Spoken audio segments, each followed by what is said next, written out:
राम टहल चौधरी जी अपनी बात खुद रखें। नमस्कार, जोहार।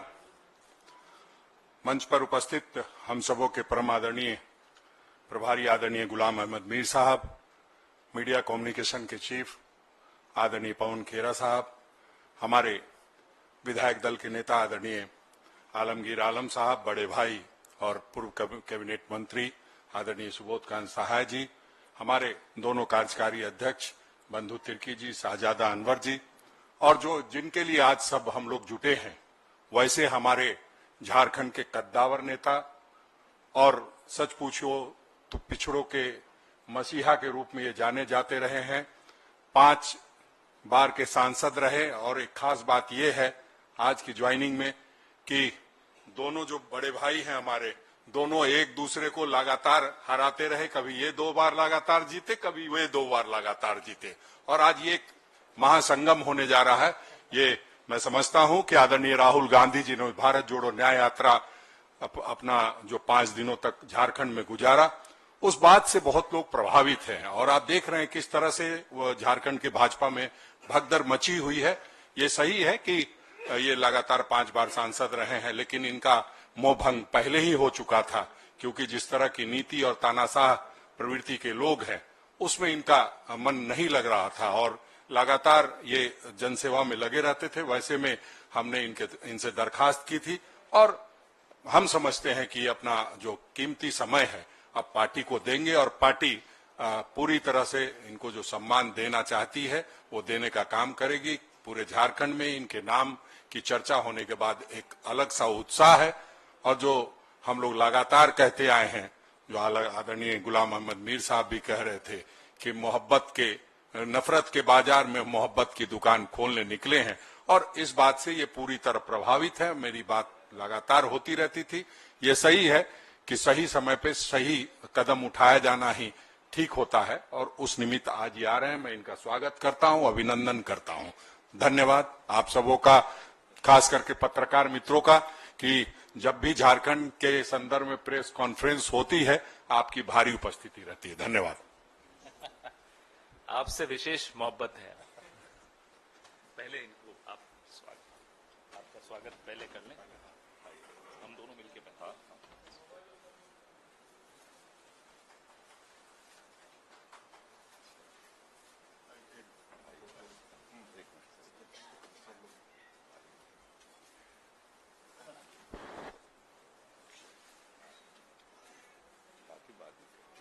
बहुत बहुत धन्यवाद। के हिसाब से तो कैसे मिलेंगे? हाँ, बस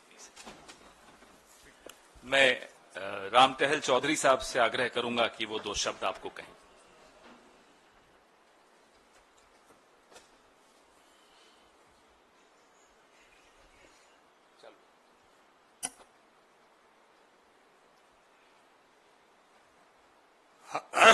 आज के इस कार्यक्रम में उपस्थित आदरणीय पवन खेड़ा जी, आदरणीय गुलाम अहमद मीर साहब, आदरणीय राजेश ठाकुर जी, आदरणीय आलमगीर आलम जी, आदरणीय सुबोधकांत सहाय जी, आदरणीय बंधु तिर्की जी और आदरणीय शाहजादा अनवर जी, और आज के इस कार्यक्रम में सभी पत्रकार बंधु और मीडिया के भाइयों, मैं आज कांग्रेस में इनकी नीतियों से प्रभावित होकर के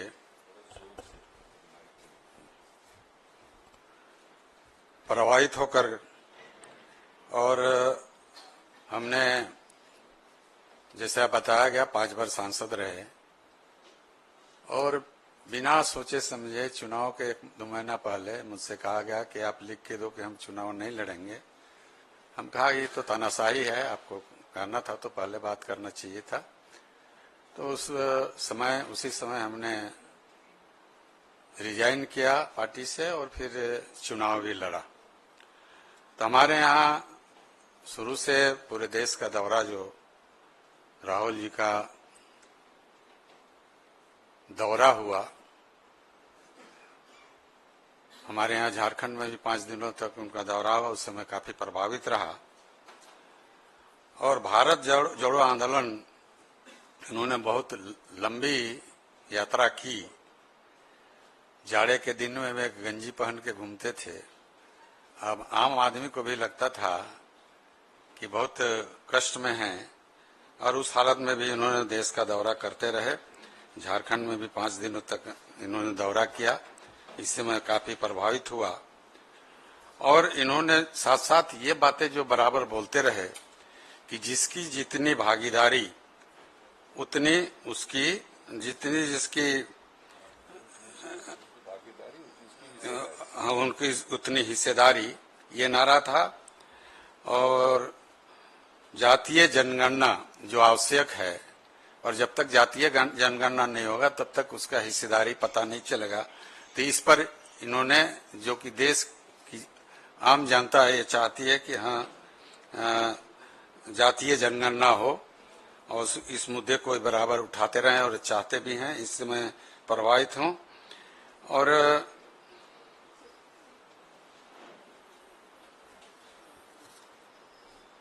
इस आज के इस कार्यक्रम में उनका बहुत बहुत आभार प्रकट करता हूँ। खार के खड़गे साहब जो राष्ट्रीय अध्यक्ष हैं, आदरणीय खड़गे साहब का, आदरणीय श्रीमती सोनिया गांधी जी का, आदरणीय राहुल जी का मैं बहुत बहुत आभार प्रकट करता हूँ। और साथ साथ अभी जो मंच पर बैठे हुए हैं और जिनकी बहुत बड़ी पार्टी में प्रवेश करने के लिए जिनका बहुत बड़ा सहयोग रहा है, उसमें अपने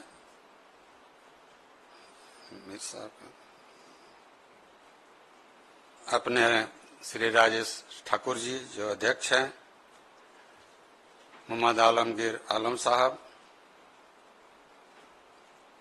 और मीर साहब बार तो पहले कहा कि बहुत ही इनसे जब हमको बातें हुई पहली बार, तो मैं इनकी बातों से बहुत प्रभावित हुआ। ऐसी ही नेता होनी चाहिए कि कार्यकर्ताओं से किस तरह से बात करी जाए, और सही बातों को इन्होंने अपने सही अच्छी बातों से अवगत करवाया। और बंधु तिर्की जी का, सुबोध कांत जी का, और अपने शाहजादा अनवर जी का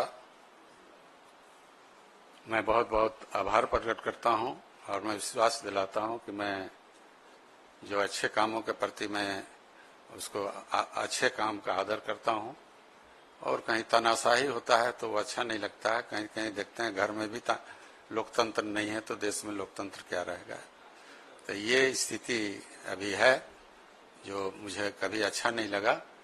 तो मैं तमाम नेताओं का और फिर जो इंडिया से जुड़े हुए जितने नेतागण हैं, मैं सबका आभार प्रकट करता हूं और सबको धन्यवाद देता हूं कि आपने यह अवसर दिया कि मैं इंडिया के अंतर्गत रहकर और इंडिया कैसे आगे बढ़े उस पर प्रयास करूंगा। इन्हीं शब्दों के साथ मैं आप सबों का बहुत हार्दिक बधाई और धन्यवाद देते मैं अपनी बात समाप्त करता हूं। सबको नमस्कार। ठीक है, धन्यवाद राम टहल जी। अब नेक्स्ट पे करिए। आपके कुछ सवाल हो तो पूछ लीजिए, क्योंकि उसके बाद अब एक और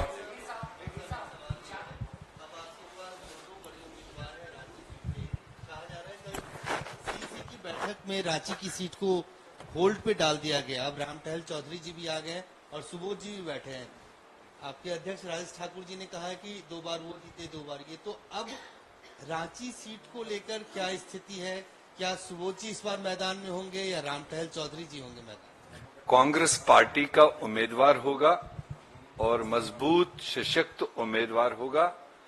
जैसे आपको बताया गया कि रांची पहले भी मजबूत रही है। चुनाव आते हैं, हारते भी हैं, जीतते हैं, मगर रांची तो एक कलेक्टिव कल्चर का एक सिंबल है। तो वहां एक कोई शक्ल सूरत नहीं है, सारे लोग वहां बसते हैं, तो इसलिए उसकी ज्यादा इंपॉर्टेंस है। अब जब चूंकि एक और एडिशन हुआ राम टहल चौधरी का, जिनका मैंने ऑलरेडी बता दिया, मेरे ख्याल से ये दोनों और पूरा पार्टी का संगठन वहां डट के चुनाव लड़